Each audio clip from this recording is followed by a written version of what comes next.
chaque mois, Réussite décrypte pour vous un mot de l'économie. Ce soir, on vous dit tout sur les investissements. Comment investir efficacement? On vous explique. Lorsqu'un entrepreneur veut investir, il a le choix.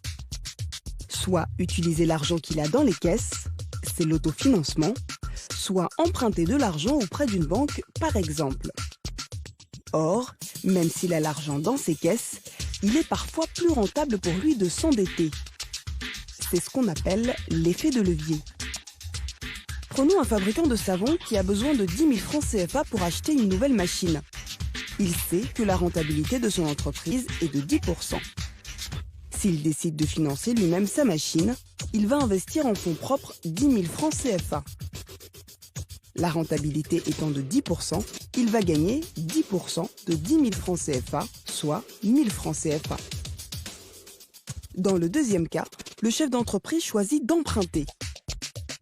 Il ne va dépenser que 5 000 francs CFA en fonds propres. Les 5 000 francs restants, il va les emprunter auprès de sa banque. En contrepartie, il devra payer des intérêts 5% de la somme, soit 250 francs CFA. Grâce aux 10 000 francs qu'il a investis, il va toujours gagner 10% de 10 000 francs CFA, soit 1 000 francs CFA. Mais comme il a emprunté de l'argent, il va devoir rembourser les 250 francs CFA qu'il doit à sa banque.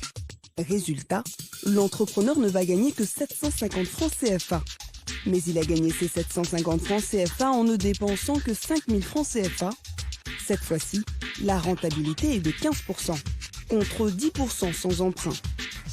Il est donc plus rentable pour le chef d'entreprise d'emprunter que de s'autofinancer. C'est l'effet de levier. Plus le montant de l'emprunt est important, plus l'effet de levier est fort. Cela marche à tous les coups, à condition que la rentabilité de l'entreprise soit supérieure au taux d'intérêt. Dans le cas contraire, on ne parle plus d'effet de levier, mais de coup de massue, synonyme de surendettement et de faillite.